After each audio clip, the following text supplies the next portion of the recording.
శ్రీకాకుళం జిల్లాలో భారీ గంజాయి అక్రమ రవాణా కేసును పోలీసులు ఛేదించారు.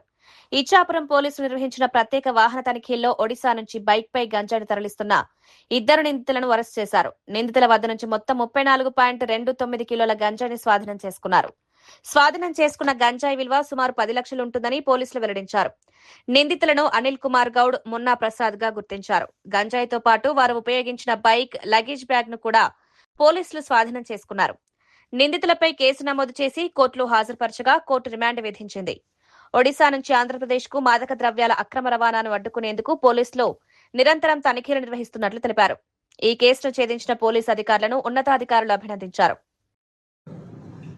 ఈ దినం అనగా 29/7/2026 ఉదయం ఇచ్చాపురం టౌన్ ఎస్ఐ గారు ఇచ్చాపురం రైల్వే స్టేషన్ దగ్గర తనిఖీలు నిర్వహిస్తుండగా ఇద్దరు వ్యక్తులు అనుమానాస్పదంగా బ్యాగులతో వెళ్తుండగా వాళ్ళని పట్టుకుని విచారించగా వాళ్ళిద్దరి యొక్క పేర్లు అడగగా మొదటి వ్యక్తి పేరు అనిల్ కుమార్ గౌడ్, సర్దార్పూర్ విలేజ్, ధరాకోట్ పిఎస్, గంజాం డిస్ట్రిక్ట్గా తెలియజేశాడు.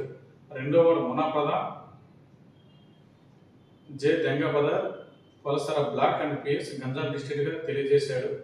వాళ్ళిద్దరు బ్యాగులు తనిఖీ చేయగా వాళ్ళ దగ్గర సుమారు 34.290 కేజీల గంజాయి అనేది దొరకడం జరిగింది. ఈ ఇద్దరు వ్యక్తులు గంజాం డిస్ట్రిక్ట్ బహార్గూడ విలేజ్ సంబంధించిన కుంజో జనా దగ్గర గంజాయి తీసుకొని సూరత్ వెళ్తుండగా ఈ సూరత్ వెళ్ళడానికి ఇచ్చాపురం రైల్వే స్టేషన్కి వస్తుండగా మార్గంలో మనకు పట్టుబట్టారు.